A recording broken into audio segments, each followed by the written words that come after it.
السلام عليكم ورحمة الله وبركاته. ازيكم يا حبايبي، عاملين ايه؟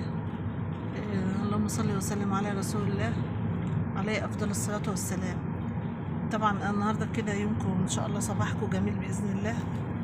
يوم على سفر ان شاء الله في محافظة تانية غير اللي انا فيها. اتمنى كده تدعونا يا رب بالسلامة ان شاء الله، نروح ونرجع بالسلامة. زي ما حضراتكم شايفين في مطرة، ربنا يستر يعني. حبيت ان انا ابتدي معاكم روتين كده النهارده من اول يوم. نشوف كده هنوصل لايه وروتيننا هيخلص على ايه ان شاء الله في المشوار اللي احنا رايحين، ربنا ييسر الحال. انا حبيت اصور معاكم المطره، بس انا طبعا هي بطلت دلوقتي، فبصراحه لقيت الطريق كده فاضي ومنظر المطره حلو. قلت ابتدي معاكم يومنا كده ونشوف. وانا عايزه بقى منكم كومنت حلو، وتنزلوا تعملوا لي تعليق ولايك واشتراك في القناه، وخليكم معايا بقى هنتابع الفيديو معانا النهارده ان شاء الله، يا رب ايه يعجبكم. مش عايزه اقول لكم يا جماعه، شوفوا الشتاء،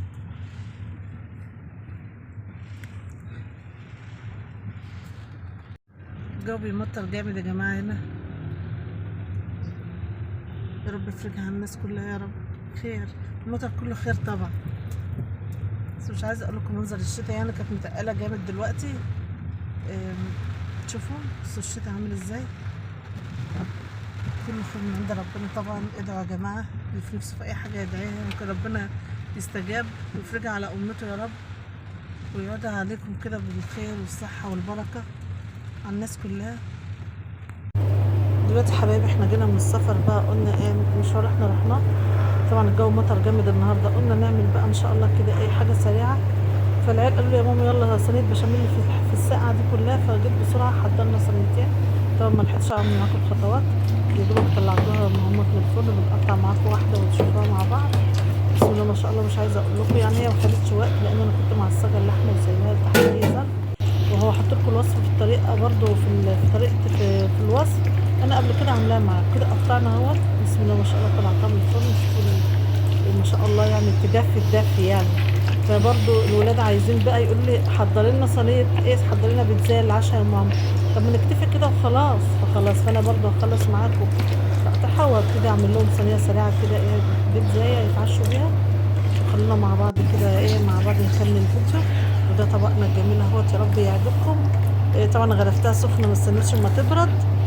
فخليكم معايا بقى ما نحضر البيتزا بالمره ونعملها. دلوقتي يا حبايبي هنبتدي اعمل معاكم البيتزاية. هنعمل بيتزتين كده حلوين. هنعجن الكيلو دقيق وبعدين نعملها يعني نبطط منه، نشوف هتيجي كام بيتزا. وهظبط منهم اتنين ولا حاجة عشان الولاد. احنا اتغدينا خلاص الحمد لله، نجهزهم كده ايه العشاء بالليل في السهرة. معايا كيلو دقيق، حطيت عليه نص معلقة صغيرة ملح ومعلقة سكر. معايا بيكنج باودر، معايا صلصة، معايا زيتون اخضر وزيتون اسمر، ومعايا قطع فلفل مخلل احمر واخضر. معايا حوالي ربع كيلو لحمة انا مقطعاه. هشوحه كده في حبة زي الشاورما، في بصل في بصل وفلفل اخضر. ومعايا طبق تاني برضو فيه فلفل وفي بصلاية مقطعة شرايح كده برضه، حطها على البيتزا. ومعايا معلقتين صلصة، حطوا صلصة بدل الكاتشب لان ما عنديش كاتشب بصراحة. ومعايا كوبايتين دقيق العجن. انا هعجن النهارده البيتزا بمية وملح والبيكنج باودر ومعلقة السكر وذرة الملح بس. مش هحط انا بقى يعني احيانا بعجنها بزبادي او بشوية لبن، لكن ده المتاح عندي حاليا دلوقتي، لان انتوا عارفين مش شرط يعني، ده في حاجات وعندي معايا الجبنه موتزاريلا هي برضه هاخد منها. ومع بعض كده واحده واحده هنظبط البيتزا مع بعض. دلوقتي يا حبايبي نزلنا بشويه ميه دافيين اهو، هنعجن العجينه واحده واحده كده معاكم. احنا حطينا طبعا مرضتش احط خميره، حطينا بيكنج باودر اي نوع يعني من انواع المحسن. إيه، يعني يا دوبك اي حاجه يعني، مش شرط يعني، مش بنعلن عن شركه معينه. افضل معاكم انزل بالميه كده واحده واحده، علشان طبعا احنا متفقين مع بعض ان العجين او الدقيق مش كله بيقبل ميه. يعني في عجينة بتقبل وعجينة لأ. أسهل حاجة عجينة البيتزا، احنا نبطط منها حوالي نعمل بيتزتين ونسيب الباقي تبقى موجودة في التلاجة لأي طلب، بننزلها على طول وبنعملها. كده خلصناها عجينة هي يا حبايبي، خدت حوالي كوبايتين ونص مية. بنعجن فيها برضو ونظبطها هي، وفي الآخر بقى ايه هنلمها بشوية زيت كده، يعني بحبة زيت صغيرين. واسيبها ترتاح شويه بتاع 10 دقايق ربع ساعه ونفردها مع بعض. كده انا معاكم اهوت، لميتها بشويه زيت. اسيبها بقى ترتاح كده 10 دقايق ربع ساعه. العجينه جميله بسم الله ما شاء الله وبتاخد وتدي. نسيبها ترتاح كده شويه عما اجهز الشاورما عشان ايه نزوق على طول البيتزاي. وغطاها بكيس اهوت، كيس نضيف، ونسيبها ترتاح بقى 10 دقايق ربع ساعه كده بالكتير. حبايبي جهزت معاكم الشاورما اهيت، فلفل وبصل وبهارات اللحمه وشويه بابريكا وشويه وفص حبهان. المهم يعني عملتهم في بعض كده جاهزه تماما هلا ازوق بيها. ده يا حبايبي ربع كيلو لحم، يعني كان حته لحمه كده. وشوفوا ما شاء الله ما تعمل الشاورما بالزيت. حبيت تعملوها بالفلفل والبصل والزيتون والكلام ده، اي حاجه. البيتزا دي حسب مزاجك انت، يعني حسب الحاجه الموجوده. انا دلوقتي جبت شويه برضو بهارات وشويه بابريكا وشويه توابل، وحطيت عليها وهحط عليهم معلقتين صلصه، ده بدل الكاتشب اللي هدهن بيه. كان ممكن ان انا لو ما عنديش صلصه هجيب مثلا حوالي ربع كيلو طماطم او نص كيلو، وهرسهم في الخلاط بنقطه زيت يقطعهم على البوتاجاز. اما انا عندي كده مع التوابل هيدي كانك حاطه الكاتشب بالظبط. هنبتدي بقى نفرد العجينه معاكم ونزوقها ونشوف شكلها ايه. هنبتدي معاكم اهي، قطعنا حته بيتزايه وهنفردها ان شاء الله كده قدامكم. طبعا مسحت الرخامه يا حبايبي وهنفرد قصادكم. يلا البيتزايه معايا بايديا شويه واعمل بالنشابه، وبعد كده احطها في الصينيه وازوقها قدامكم. نحط لها الحشو، اي حشو موجود عندك في التلاجة ينفع. البيتزايه بالذات ممكن تاخد بواقي حاجات كتير من عندك في التلاجة، وفي نفس الوقت يعني مش مضطره ان انت تحط حاجه معينه. يعني كتير ساعات بعملها بالخضروات، بس المشكله تبقى حلوه. هرتب معاكم على نقلها في الصينيه بقى. هنبتدي ان احنا ايه ندهنها برضو الصلصه، مبتاخدش وقت يا حبايبي خالص. ندهنها كلها ديت، الخلطه ديت بتبقى بدل الكاتشب وبتديها برضو حلوه. لو بطماطم زي ما قلت لكم هتبقى حلوه برضو. نحاول نفردها كلها كده ان شاء الله، ونفردها على الحافه ونحط لها الحشو بتاعنا.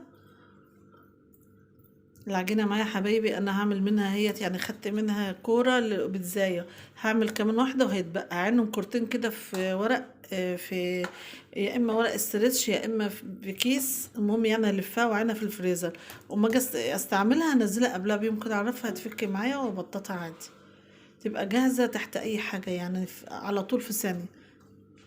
وما بتاخدش وقت بقى في الفرن خالص. انا بحطها على شبكه ما فيش 10 دقايق، درجه حراره 160.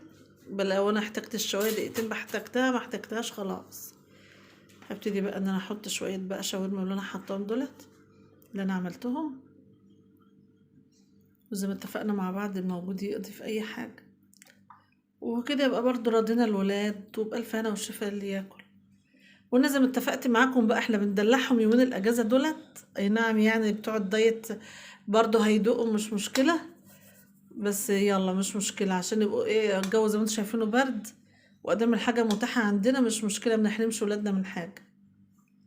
لان طبعا خلاص كل سنه وانتم طيبين بقى، الاجازه هتنتهي اهي ويبتدوا الدراسه تاني، وداخل علينا رمضان. كل سنه وانتم طيبين، يا رب يعودوا علينا بخير يا رب، وعلى الامه كلها يا رب بخير. الايام بتجري يا حبايبي وربنا ييسر الحال. كده بحط برضو بصل معايا اهوت وفلفل. وزي ما اتفقتم انا بحب البصل ادخله في كل حاجه، لان احنا في ايام شتاء. طبعا في ناس ما بتحبش البصل، مش مشكله، دي حاجه حريه شخصيه. وفي ناس ممكن اقطع طماطم، بس انا مش حابه احط الطماطم عشان الطريقه.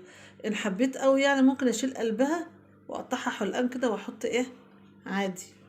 طبعا المتوفر عندي شويه الزيتون زي ما قلت لكم اخضر واسمر، وفي كان فلفلايه حمرا فيهم تشكيله كده برضه هعملها. زي ما اتفقنا مع بعض هي اي حاجه موجوده عندكم بتقضي، مش شرط نرتبط يا حبايبي باي حاجه. الموجود احنا دماغنا بيفكر وبنعمله ازاي وبتقضي.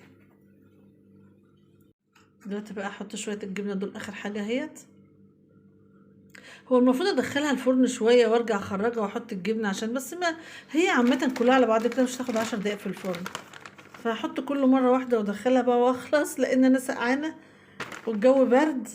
ولولا والله انا مش حابه ازعل الولاد، بس يلا عادي بقى هم قاعدين سهرانين ومبسوطين، ربنا يبسطهم ويسعدهم، فعادي مفيش مشكلة، هي ما خدتش مني وقت. ندخلها الفرن ومع 10 دقايق ربع ساعة زي ما اتفقت معاكم، واطلعها بقى اوريها لكم شكلها ايه. دلوقتي يا حبايبي انا عملت معاكم الكرة التانية، جم كورتين صغيرين وانا ما عنديش يعني الصواني التانية فيها المكرونة زي ما انتم شايفين، فلقيت القالب الكبير ده قلت خلاص اعملهم 2 صغيرين كده جنب بعض اهوت معاكم اهوت. كمل خالص برضو بقية الحاجة هي بنفس الطريقة اللي فاتت، وهنزل بقى اسويهم في الفرن واطلعهم واوريهم لكم. نكملهم مع بعض اهوت بقى وننزل بقى. انا ولعت الفرن جهزت اهوت، ايوه نحطهم ان شاء الله، وبعد ما يطلعوا بقى مع بعض كده اوريهم لكم. دلوقتي خلصت معاكم وطلعت البيتزا اهيت وقطعتها ورصيتها، ودي بيتزتنا الجميله بقى، احلى عشاء للولاد النهارده. يا رب يكون الفيديو عجبكم. الفيديو النهارده طويل وكبير وتعبت انا فيه بصراحه من سفر لكده، فالحمد لله ان يعني نقفل بقى يومنا كده على خير باذن الله، يومنا على خير ان شاء الله. ودي بيتزتنا الجميله اهي قطعناها خلاص. يا رب تعجبكم، اتمنى الفيديو يعجبكم واشوفكم على خير ان شاء الله. اتمنى منكم اللايك والاشتراك، ونصلي ونسلم على رسول الله، واشوفكم في فيديو جديد، والسلام عليكم ورحمه الله وبركاته.